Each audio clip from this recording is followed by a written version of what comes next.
Hey year sixes, how we're doing this morning? Like I said, we're going to be looking at problem solving with place value this morning, so it sort of links back to yesterday's lesson. We're going to be looking a little bit at rounding as well, and well, problem solving as it says. So just before we go, we'll crack on. You've all seen my trusty screwdriver, and you've all seen my trusty hammer, and we all know what they do. Who knows what this tool is? Bosh. Okay, I'm not going to tell you. I want you to try and work out what this tool is. What does this bubble do? What is it? Anyway, right. Problem solving with place value. We're going to start off with boom, fluency first. Okay, try and keep everything as normal as possible, just like being in the classroom. So with your pen and paper, I'm going to give you a few quick equations on the board. Just try and do them as quick as you can. Okay, so first of all, 10 divided by 10. Next one, 100 divided by 10. Next one, what's 1,000 divided by 10 then? Okay, and once you've done them, over here we're going to do 1,000 divided by 4, 100 divided by 4, and 10 divided by 4. Have a go at solving them. Right, now you've had a go, let's have a quick go. 10 divided by 10, we should know that what times 10 equals 10? It's 1 times 10 equals 10. Okay, 100 divided by 10. Well, I've made this number 10 times bigger, so all I need to do is make my answer 10 times bigger. So it's 10 times 10 equals 100. And then finally, I've made it 10 times bigger again. So I just need to make my answer 10 times bigger again. Okay, over here, 1,000 divided by 4. Well, if I know 100 divided by 4, that's a pretty easy one to start off with, isn't it? We should know now, we should be able to recall that fact is 25. Well, I've made my question 10 times bigger, so I just need to make my answer 10 times bigger, 250. Well, look over here, I've now made my question 10 times smaller, so I need to make this 10 times smaller. All my digits, remember when we divide by 10, move to the right, they get smaller. It's almost as if I've got a decimal point there, so if everything moves one place to the right, 10 times smaller would be 2.5. Hopefully that shouldn't be any new learning for you. We have gone over that a few times in the lesson, so that's just a quick reminder. We'll be using these facts today. Okay, that's why we've started off with. Where's my rubber gone? I've lost it. Oh, it's there. Right, so the tool we'll be using today is, in fact, number line. I thought I'd done one. Is a number line. So, for instance, I'm going to use red pen. If we start the number line on 0 and we're going to go all the way up to 100, my question to you is, well, what is each one of these intervals? What am I going up by? What am I increasing by each time? Now, I could just do trial and error. 2, 4, 6, 8, 10, 12, 14, 16, 18, 20. No, okay, I need to go a bit bigger. 5, 10, 15, 20. I could do trial and error, or I could use maths to try and help me and work it out. Well, I know that the difference from the start of my number line to the end is 100. 100 take away 0 is 100. Okay, that number line is worth 100 there. I've got 1, 2, 3, 4, 5, 6, 7, 8, 9, 10. 10 little intervals.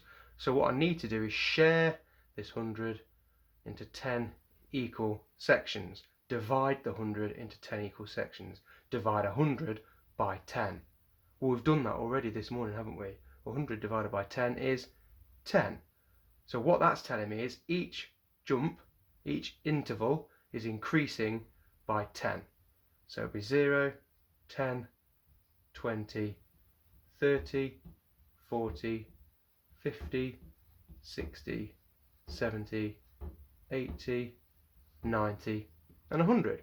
Okay, so trial and error can work, but if we just use maths, it's a lot quicker.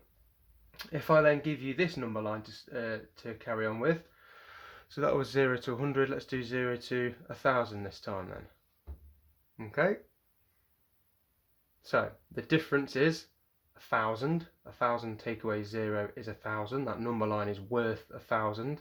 I've still got 10 sections, So I'm doing 1,000 divided by 10. We did that this morning, so we should already know that that is 100. So each one of these intervals is going to be 100. 100, 200, 300, 400, 500, 600, 700, 800, 900, 1,000, 1,000, 1,000. Okay? Gets a bit trickier when we look at smaller numbers, believe it or not. Because well, in fact, no, actually, that one's quite easy. What I'll do is I'll do that one down here. Okay? Let's leave that one as 1,000. See if you can work out why I thought that was going to be easy in the end. Right, so now we're looking at this number line here. So I'm going to start at 0 again. I'm then going to look at 100 again. Okay, this time my number line is worth 100. But what am I dividing by this time? I'm not splitting it up into 10 equal parts. I'm splitting it up into 1, 2, 3, 4 parts. So we're going to do 100 divided by 4. Okay, if I need to, I can use this bus stop method, which we love. 4s into 1, can't do. 4s into 10, go 2, remainder 2.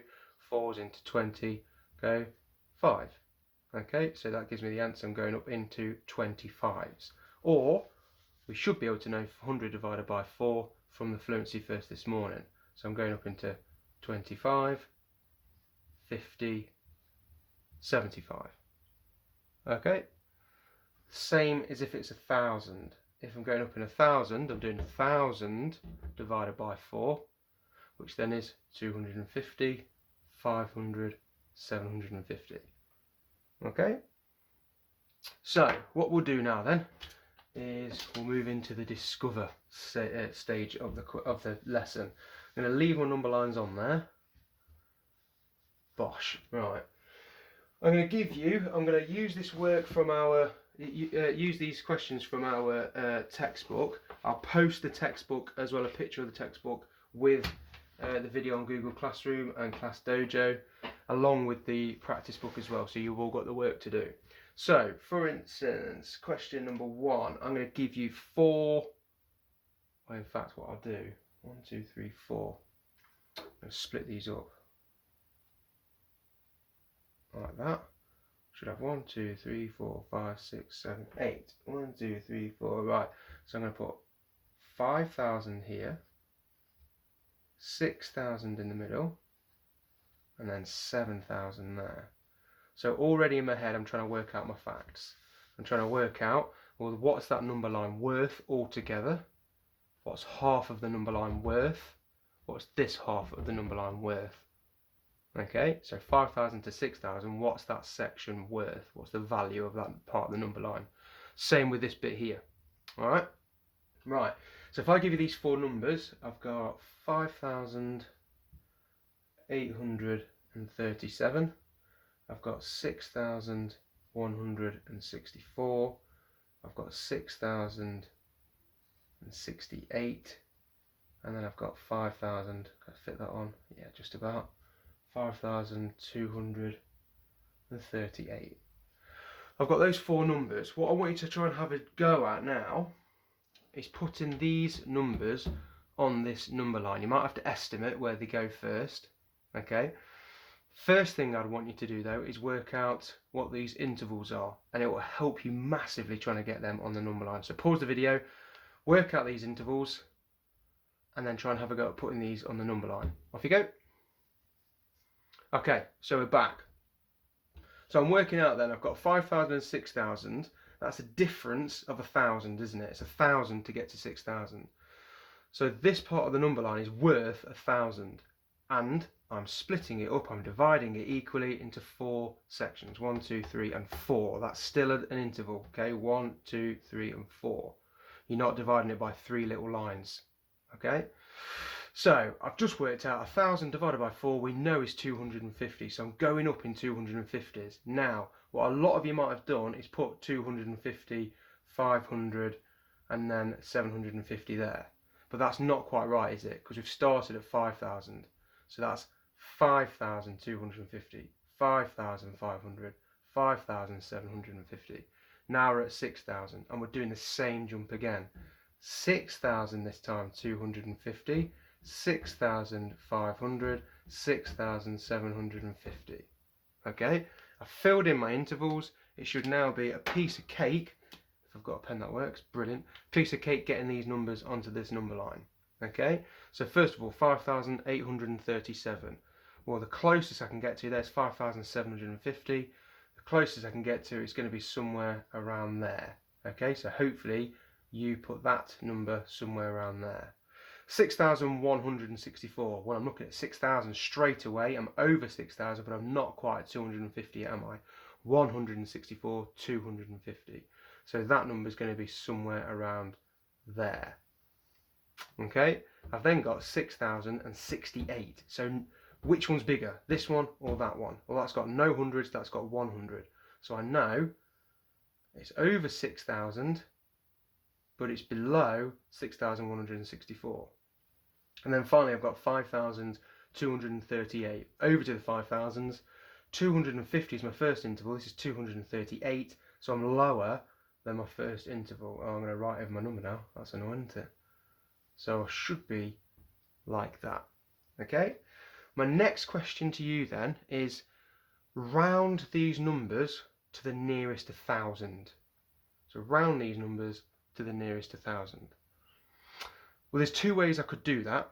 We could do it, what have I got here? We could do it the drill bit way or the screw way. Okay, there's two different ways of doing it. So what you've done there is put them on a number line. Let's call this the drill bit way, the number line way. Okay, you've put them on a number line and I've asked you to round it to the nearest 1,000. Well, quite easily you can see which 1,000 they are closest to, can't I? We can see that these three numbers here are closest to 6,000, and I can see that this number here is closest to 5,000. Okay, there is a quick way of doing it, because let's pretend you've got your SATs test coming up. You get asked that question. Drawing out a whole number line is a good way of doing it, but it's going to take you ages to do it. So that's when we use that, looking at the next column and that whole rhyme we look at in the class. 5 or more, let it soar. 4 or less, let it rest. Okay, so for instance, if I look at this number here, I've said round to the nearest 1,000. All right, Mr. Barker, will do. A lot of people then look at the thousands column and try and round from there. Okay, remember what we did in class. We point to the column that I'm underlining, that I'm rounding, and then we underline the next column. This is the column that's going to help me round. Okay, this is the column now where we use that 5 or more, let it soar. So because I've got 800, it is more than 500, 5 or more. I've got more than 500 in there, so I'm going to let it soar. What does that mean? I'm going to let it soar to the next 1,000. Okay, so if I round this number to the nearest 1,000, 5 or more, let it soar, it would be 6,000.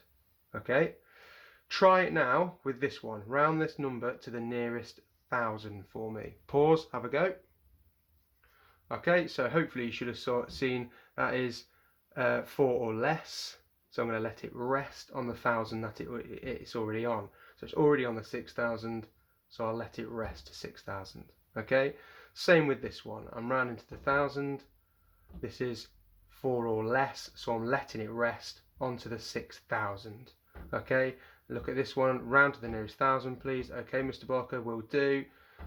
There's 1,000. This is my next column that's going to help me. Looking at my hundreds, it's 4 or less, so I'm going to let it rest. And you can physically see that here. I've let this one soar to the nearest 1,000, and I've let these two rest to the lowest 1,000. Okay. Same with, oh, hang on, I've done that wrong. What am I talking about? I let it rest. 5,000. Oh, I need a coffee. 5,000. Okay, so I've let that one rest to the 5,000 there. That way, I'm not sticking with it, am I? That way is the screw way of doing it. So this way is the number line way, this one is the screw way of doing it. Okay? Personally, I prefer this way because it's quicker. You might want to have a go at this one first to get so you can see what's happening, and then you might move on to the screw way of doing things. Okay? That being the case, just before you move on to the work in your workbook, I'm going to give you a number now. And I want you to either use the drill bit way or the screw way of working out this problem. If I give you, let's think, 67,549, I want you now to round that to the nearest 1,000, to the nearest 100. Oh, what am I doing? To the nearest 100. And then to, let's say, the nearest 10,000. And can we actually, I think we can, do it to the nearest 100,000, believe it or not. Go for it. Pause the video, have a go at them. Okay, so should be back. Let's have a look at the nearest 1,000. So just like we said, remember, we're looking at the nearest 1,000. So it's the next column that's going to help me. It's 5 or more. So I'm going to let it soar to the next 1,000. Well, that will be 8,000 then. So it'll be 68,000. I've got to remember, it's not just going to be 8,000. I've got to remember that I've got 10,000s there as well. Okay. Now to the nearest 100. So rub them out. Let's have a look at the nearest 100. Look at my next column, that's 4 or less, so I'm going to let it rest on the 100 that we've got already. So that's 67,500. Okay, and 10,000 then. So I'm looking at my 10,000s column. I might just want to rub that out a bit better actually. There, I'm looking at my thousands column is going to help me. That's 5 or more, so I'm going to let it soar to the next 10,000, which would then be 70,000. Then here's another one, 100,000. But I haven't got 100,000, I hear you say. No, you haven't got 100,000. But you can still round it to the nearest 100,000. 5 or more. I've got no 100,000s at the moment. So this is 5 or more. What is my next 100,000? From no 100,000s, it will be 100,000. So rounding down to the nearest 100,000, believe it or not, is 100,000. Okay? Hopefully you got them right.